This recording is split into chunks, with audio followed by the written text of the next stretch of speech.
dice ahí, el título es, el que ya acaban de mencionar, Control Predictivo de Convertidores en Paralelo en una Microred, que está financiado por CONICET, Fondesit. Es un proyecto de 3 años que se va a realizar entre 2017 y 2019, o sea, estamos recién comenzando, tenemos algunos pasos más bien de gestión administrativa en cuanto a conseguir los objetivos de esta investigación, y la investigación se está desarrollando en la Universidad de la Frontera, en el Departamento de Ingeniería Eléctrica. Sobre la presentación, quiero mostrar algunos conceptos fundamentales sobre microredes al principio, para poder definir cuáles son los requerimientos de control más importantes que tenemos que abordar. Para luego hacer una breve comparación, por lo menos en cuanto a las capacidades que tienen las alternativas de control lineal versus las características del control predictivo, y cuáles son las motivaciones que nos llevan a probar ese enfoque en nuestro trabajo. Y luego de eso vamos a identificar otro requerimiento importante que hay en las microredes, que es el reparto de potencia. Y para eso vamos a recurrir a una técnica tradicional, que es el drop control, y mostrar algunos resultados de simulación de los cuales disponemos actualmente, para luego establecer el trabajo que todavía queda por hacer. Bueno, primero partir comentando las diferencias que hay entre el enfoque tradicional, que es un enfoque que lleva unos 100 años ya en desarrollo en cuanto a las redes eléctricas, que es el de generación centralizada. En ese caso nos encontramos con centrales de gran tamaño, que son las que generan la energía eléctrica, y luego a través de un sistema de transmisión la energía es conducida a largas distancias, generalmente largas distancias, hasta los centros de consumo, donde una red de distribución se encarga de repartir la energía entre las diferentes cargas. Este concepto, que es el concepto tradicional, además de presentar la característica de estar separado geográficamente la generación del consumo, también tiene la característica de un flujo unidireccional. Vemos hoy en día que lentamente está empezando a cambiar ese paradigma, primero con el tema de la generación o el net metering, que nos permite también inyectar energía desde centrales distribuidas hacia la red eléctrica. Y ese es el paradigma o el enfoque que se presenta como generación distribuida. En este caso tenemos puntos de generación o centros o no se puede llamar centro de generación, sino generación que está repartida geográficamente y más cerca de las cargas que alimentan. Y además podemos identificar que las mismas cargas también en ocasiones pueden proporcionar generación de energía, en el caso de, por ejemplo, sistemas domiciliarios, o bien sistemas, por ejemplo, un edificio público utilitario que trabaje con tecnología de generación o de cogeneración. Es decir, puede producir al mismo tiempo calor para distintos tipos de procesos o comodidades en los edificios, pero además puede generar energía eléctrica o viceversa. Trabaja en las dos modalidades. Y además el sistema más flexible puede contar con centrales de almacenamiento de energía, lo cual permite trabajar con fuentes que son intrínsecamente intermitentes, como la energía solar y la energía eólica. Entonces, si llevamos este concepto un poco más al detalle, nos encontramos con que la microred en general se define como un sistema en el cual se combinan unidades de generación distribuida, elementos de almacenamiento de energía y además las cargas que consumen esta energía. Y es todo en un lugar reducido geográficamente, en un área delimitada. Y todo esto operando como un sistema que es controlable, un único sistema que es controlable. Otra propiedad que tienen las microredes es que pueden funcionar tanto por separado, es decir, funcionar como una isla, en un sistema aislado, o bien puede ser conectado a una red más grande para poder tener un flujo de potencia que puede ser en cualquiera de las dos direcciones, o bien que la microred se alimente desde la central de generación, con lo cual podemos, por ejemplo, mantener cargadas nuestras baterías y alimentar las cargas, si es que los sistemas de generación distribuida no fueran suficientes para satisfacer la demanda en algún momento en particular. Ahora, las microredes nos presentan varias oportunidades o ventajas en comparación con los sistemas tradicionales, pero también nos presentan algunos desafíos. Las oportunidades o las ventajas que tenemos son principalmente el aumento en la eficiencia, en el consumo de potencia, porque no se requiere la transmisión a largas distancias, entonces se reducen las pérdidas en los sistemas de transmisión y también hasta cierta medida los sistemas de distribución. Además, aumenta la confiabilidad del suministro eléctrico. Por ejemplo, una microred, ante el evento de una falla en un sistema a gran escala, podría simplemente quedar aislada y satisfacer algunas cargas críticas con la energía de que disponga en algún momento en particular. Además, permite, esta es una preocupación muy actual, de trabajar con fuentes de generación que son amigables con el ambiente, son fuentes renovables. Y además, presenta una alternativa viable para la electrificación de áreas remotas donde es imposible, ya sea técnica o económicamente, llegar con líneas de transmisión.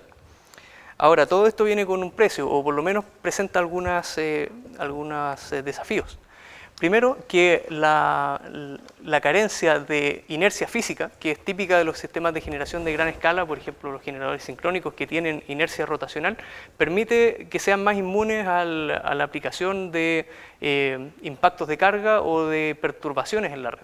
Sin embargo, en los sistemas con microredes estamos trabajando con convertidores de potencia que físicamente carecen de inercia. La única forma de emular un poco esta característica sería dotar a los sistemas de generación distribuida con almacenamiento, por ejemplo, de baterías para poder suministrar un poco de potencia activa extra en el caso de una demanda súbita. También nos presenta el desafío de la sincronización a la red en el caso de querer reconectarse con una red más grande. El desafío nuevamente de la característica intermitente que tienen los sistemas de generación distribuida, por ejemplo solar o eólico. Y por último, el tema que motiva un poco más fuertemente esta investigación es que necesitamos una operación coordinada de las diferentes unidades de generación que componen esta red para poder de esta manera tener la estabilidad que se requiere en cuanto a tensión y en cuanto a frecuencia. Como ya se ha mencionado a lo largo de esta jornada, los sistemas de generación distribuida necesitan o dependen completamente de una interfaz de electrónica de potencia, ya que contamos con fuentes de generación que tienen muy distintas características físicas. Por ejemplo, los sistemas fotovoltaicos generan en corriente continua a un nivel que también necesita ser elevado a los niveles de transmisión o de distribución de una microred AC, por ejemplo. En el caso de un sistema eólico podríamos tener fluctuaciones de la frecuencia. Entonces, para poder hacer la interfaz entre nuestro sistema de generación y la microred es imprescindible contar con nuestra interfaz de electrónica de potencia. Ahora, el trabajo en particular se enfoca en la modalidad aislada, es decir, sin considerar la conexión a la red. ¿Por qué razón? Porque en este escenario es un poco más demandante respecto a control. Porque en el caso de una microred conectada a la red, a una red más grande, los convertidores de interfaz funcionan como una fuente de corriente. Es decir, inyectan toda la potencia que pueden al sistema. Tratan de mantenerse en el máximo punto de potencia y toda esa potencia la inyectan a la red para maximizar el rendimiento. En cambio, en un sistema que depende de sí mismo, es decir, que la potencia que se consume en las cargas tiene que ser generada dentro de la misma microred, necesita haber un balance entre la potencia que suministra cada una de las estaciones de generación para poder mantener la estabilidad de frecuencia y la estabilidad de tensión. Entonces, la única forma de lograr eso es que las unidades que conforman a la microred, es decir, los inversores de interfaz, tienen que ser controlados de manera cuidadosa para satisfacer esa condición. Los diferentes objetivos de control en cuanto a microredes han sido ordenados de manera jerárquica, donde podemos identificar acá, vamos a comenzar con el nivel superior, el nivel terciario. Es un nivel que está más enfocado a la optimización económica, es decir, a los flujos de potencia que necesitamos establecer en el sistema para maximizar el rendimiento en ese aspecto, en el aspecto económico. No vamos a considerar mucho eso porque no pertenece intrínsecamente a la microred, ya que estudia o se preocupa más de la interacción que hay entre distintas microredes o bien desde un sistema de microredes con una red más grande. Los otros niveles o jerarquías de control que podemos distinguir son el control base, o a veces se llama de nivel 0, donde se controla la corriente y el voltaje de salida de cada uno de los inversores de interfaz que conforman las estaciones de generación distribuida. Y luego tenemos el control primario, que cumple la función muy importante de mantener la estabilidad de la red en cuanto a frecuencia y voltaje. O sea, es en esta etapa de control, en esta jerarquía de control, donde se garantiza, lo más que se pueda, el reparto equitativo de la potencia, tanto activa como reactiva, que suministra cada una de las interfaces o cada una de las estaciones de generación. Y luego, por efecto del control primario, siempre se van a provocar pequeñas desviaciones de la frecuencia o pequeñas desviaciones de la tensión. y el sistema de control secundario es el encargado de restablecer los niveles nominales, tanto de frecuencia como de tensión en la red. Ahora, en cuanto a los requerimientos de control, podemos ver o podemos notar que el ancho de banda, es decir, la velocidad de respuesta que tienen que tener los controladores es decreciente según nos acercamos, es creciente según nos acercamos al nivel de base. Es decir, los controladores de esta etapa tienen que ser muy rápidos, tienen que tener una respuesta que permita seguir lo más perfectamente posible una referencia de corriente o una referencia de voltaje en una interfaz. Mientras que a medida que vamos subiendo de nivel, vamos teniendo menor requerimiento de ancho de banda. Los lazos pueden ser más lentos. Bien, ahora vamos a analizar algunas alternativas de control para el nivel más bajo, es decir, el nivel de control, la etapa en la que se controla el inversor, la salida del inversor para tener un voltaje y una corriente inyectado a la red. Esta configuración que se muestra acá es típica de un convertidor para una microred aislada, en el sentido que tiene un filtro capacitivo que permite controlar un voltaje en la salida. Si fuera una interfaz para una microred conectada a una red más grande, bastaría con un filtro inductivo, de manera que se pudiera controlar solo la corriente y por lo tanto la potencia que se inyecta. Aquí no nos preocupamos mucho con el modelo de la fuente de energía, la podemos suponer como una fuente constante DC, porque en alguna etapa de control intermedia podemos establecer la regulación de este voltaje DC de manera de que el flujo de potencia activa se mantenga bajo control. Entonces, ¿cuáles son las metas de control acá? Primero, obtener un voltaje que ojalá sea desacoplado entre corriente y voltaje en esta etapa, que tenga un seguimiento lo más rápido posible, lo más preciso posible también, de las variables de corriente y de voltaje en la salida, y además, al mismo tiempo, evitar las posibles resonancias con este sistema inductivo capacitivo, que podrían provocar oscilaciones dañinas en las salidas eléctricas. Entonces, la alternativa tradicional para realizar este tipo de control es un lazo de control lineal anidado. Es decir, que contamos primero con un controlador de corriente, que es en un lazo interno, y la corriente claro, esto se me olvidó mencionar acá, las variables que vamos a estar controlando son la corriente, ya sea la del inductor o la que entra a los capacitores, y el voltaje de salida acá. Esas son las variables que nos interesa controlar. Entonces, para ello tenemos un voltaje de salida de la microred, que es el objetivo final de nuestro control, pero tenemos para lograr eso un lazo dinámico que involucra al condensador. Ahora, como es bien conocido, para que el sistema pueda funcionar de manera desacoplada, el lazo interno tiene que ser mucho más rápido que el lazo externo de control. Es decir, el lazo de corriente debe ser mucho más rápido que el lazo de voltaje. Eso ya impone una limitación, porque tenemos que hacer que nuestro control de voltaje sea suficientemente lento para que pueda funcionar de manera desacoplada a nuestro control de corriente. Por otro lado, las restricciones, las limitaciones en cuanto a la salida, por ejemplo, de voltaje o las variables de corriente no son en general fáciles de incluir en el esquema de control y son totalmente necesarias para temas de protección. Y bueno, otra dificultad es que este enfoque anidado es algo difícil de sintonizar y debe ser hecho con bastante cuidado para garantizar la estabilidad, especialmente cuando estamos considerando no solamente un inversor controlado, sino varios que están conectados en la misma microred. Entonces, todas estas pequeñas dificultades que aparecen con el enfoque tradicional motivan el uso de una estrategia un poco más avanzada. En este caso estamos hablando de técnicas de control predictivo.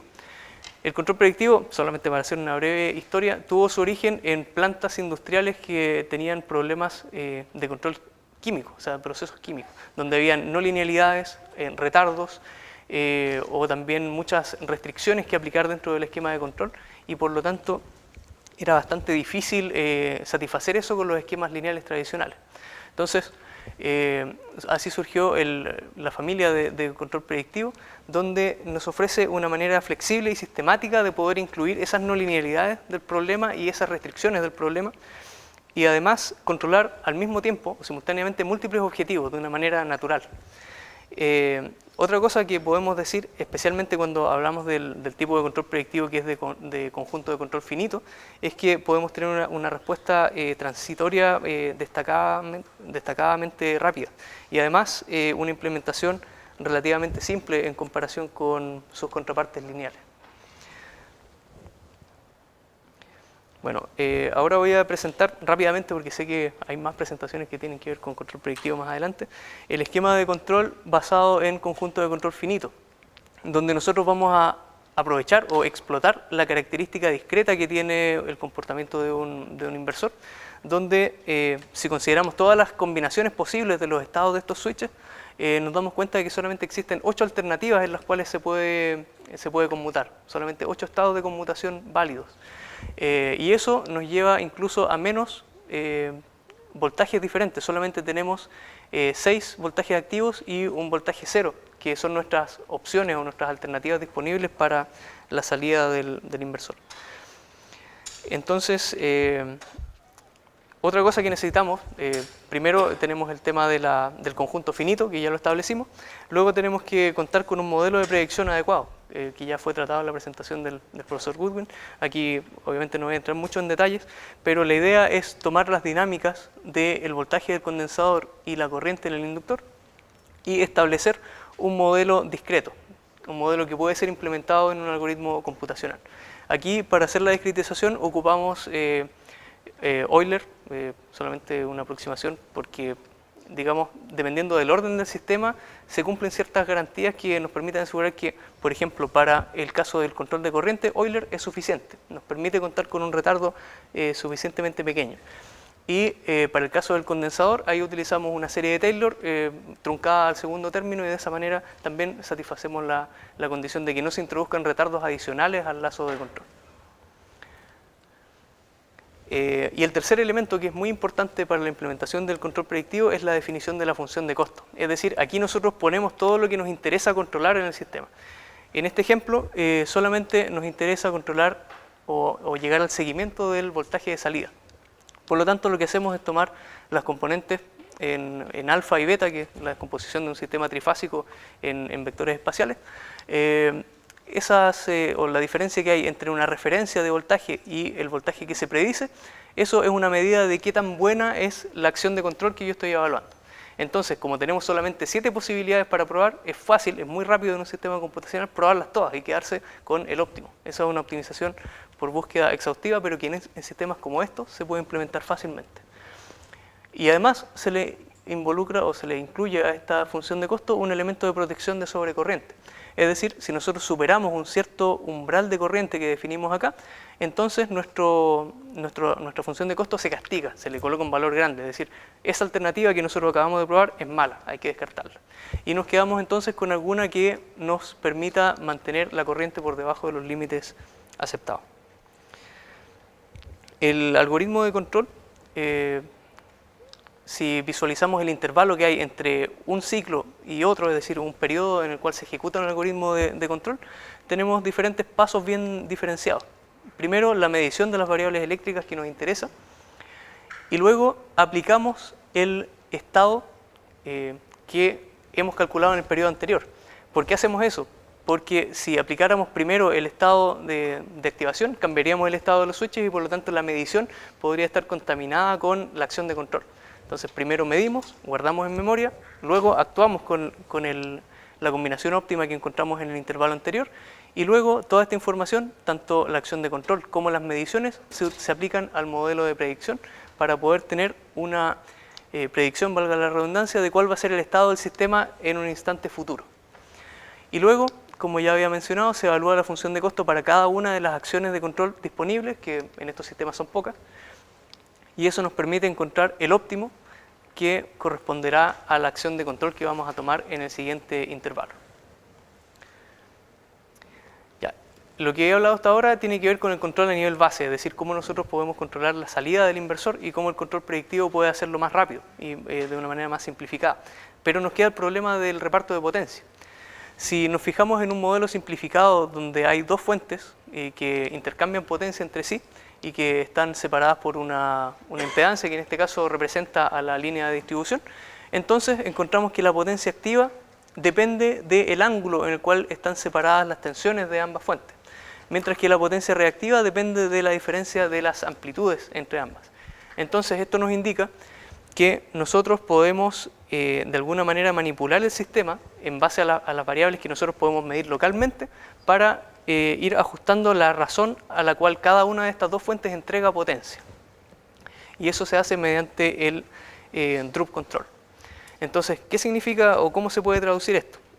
A que nosotros establecemos una relación, esta curva se diseña en base a las características del sistema, esta recta más bien, donde si nosotros nos ubicamos en un punto de operación con una cierta frecuencia de la tensión que estamos inyectando y detectamos que hay, por ejemplo, un aumento de la potencia que está entregando esa unidad de generación, entonces nosotros proporcionalmente bajamos la frecuencia de la tensión.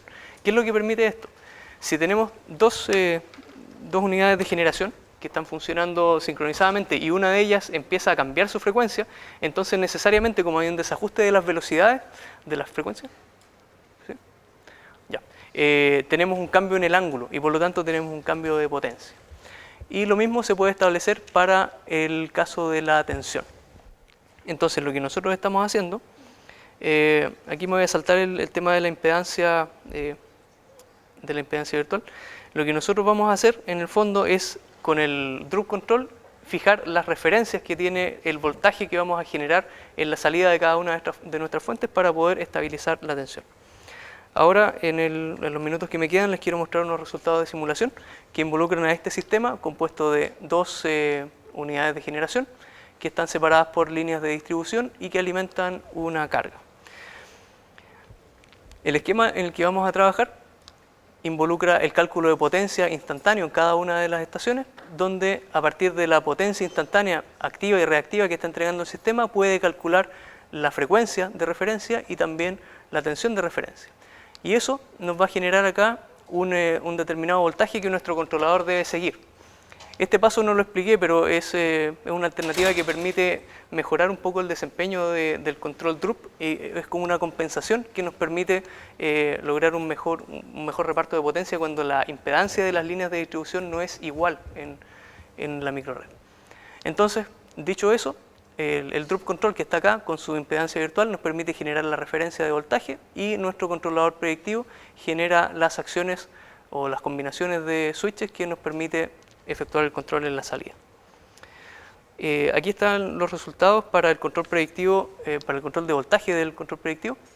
Vemos que cuando no incluimos el término de limitación de corriente, que mencioné que era una protección para evitar corrientes demasiado altas en el sistema, observamos oscilaciones que corresponden a la excitación de los modos resonantes del filtro. Al incluir esa limitación, nosotros logramos estabilizar el sistema mucho más rápido, evitar las oscilaciones. Y esto es un resultado interesante porque con la simple adición de un pequeño término en la función de costo logramos evitar todo lo que en la literatura podría ser, por ejemplo, el amortiguamiento activo, el active damping, o también el amortiguamiento pasivo que se utiliza y que generalmente tiene problemas de disipación de potencia. Y finalmente, en cuanto a los resultados, el reparto de potencia. Esto corresponde a un enfoque convencional de Drup control, donde se ve la potencia activa que aporta cada una de las estaciones de generación. Se ve que en el caso de la potencia activa, después de un tiempo, después de una transiente más o menos larga, se logra estabilizar o repartir adecuadamente la potencia. Esto es debido a que, si recuerdan, el reparto de potencia activa tiene que ver con la frecuencia. Y la frecuencia es un parámetro global en toda la red. Si uno hace una medición en cualquier punto de la microred, uno puede detectar la frecuencia de la red, no así el voltaje del cual depende la potencia reactiva. El voltaje cambia en función de las líneas de distribución en los diferentes nodos de la microred y por lo tanto es mucho más difícil estabilizar de manera confiable la potencia reactiva. Ahora, si utilizamos el enfoque de la impedancia virtual, nosotros lo que estamos haciendo básicamente es, si sabemos que hay una diferencia entre una línea de distribución y otra línea de distribución, le colocamos la impedancia faltante en serie, de manera virtual a nivel del sistema de control, para que se igualen las líneas y por lo tanto se obtenga un mejor desempeño. Ahora, en cuanto al trabajo final, vamos a construir un setup experimental compuesto de dos inversores. Aquí lo que nos interesa no es esta fuente de energía porque, como ya lo dije antes, se asume que eso viene dado por una etapa de control anterior, así que vamos a utilizar simplemente rectificadores conectados a una fuente AC Esto representa la fuente de energía y acá tenemos los inversores que forman a nuestra microred aislada. Bueno, finalmente el trabajo que nos queda pendiente, ya sabemos que el control predictivo, por las múltiples publicaciones que hay en los últimos años, es una alternativa efectiva para las aplicaciones de electrónica de potencia. Lo que nos falta por demostrar es cómo se comporta en un sistema donde hay múltiples convertidores funcionando a la vez y cómo esto interactúa con los métodos de reparto de potencia, específicamente con el drop control. Y además vamos a tener que analizar cómo el sistema predictivo funciona ante variaciones de los parámetros, porque eso es un factor crítico. Cuando nosotros trabajamos con un control predictivo asumimos que tenemos un modelo. ¿Qué pasa si nuestro modelo es variante en el tiempo, si no conocemos su comportamiento? Esa es una pregunta grande. Y lo otro, ¿qué es lo que sucede cuando tenemos cargas no lineales que aportan, además de consumo de potencia activa, también potencia reactiva a causa de los armónicos? Eso es. Muchas gracias.